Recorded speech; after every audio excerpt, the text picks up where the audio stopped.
तो hi hello नमस्ते आशा करुँची भलरे थे समस्ते। तो आज आम बाहरी पड़िलु आउ गोटे कम को बर्तमान जियो कम जियो एयर फाइबर लगे तो आम बाहरी पड़िलु बरपल्ली। तो देखो आपड़ तापर कौन हो तो बर्तमान आपड़ देखिपे आम नयागढ़ जियो ऑफिस रे पहुँची गले एंट्री करवा। एपटे आमर अच्छा राम भाई जी की उठिले मेसीन एक्टिवेशन कर थोड़ी नव भाई बर्तमान आने को जाऊँ। तो जियो की आम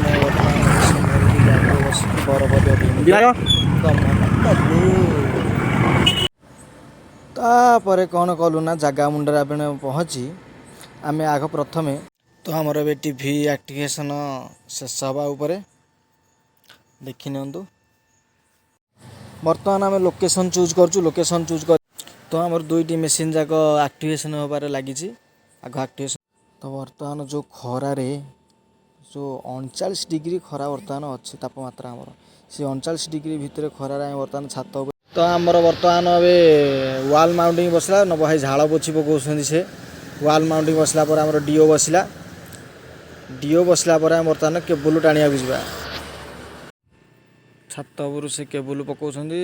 मो तले ठिया से जो खरार गामुछा गुड़े जो केबुल पकाउछन्ति ओह कि मजा खरारे काई कहूच। देखो मो फेस टाक देखिए तो झाड़ पूरा सरबर गंजी पूरा ओदा किसी ना तल भी आमर एथर मेसीन बसला कम फाइनाल होगा आमर। तो बर्तमान आम कौन करना जीवा बाहर। तो आप भिडियो भल लगी था तो गोटे लाइक एंड सब्सक्राइब कमेंट निश्चित करें एंड बेल आइकन घंटी को दबाई देवे। रोचे।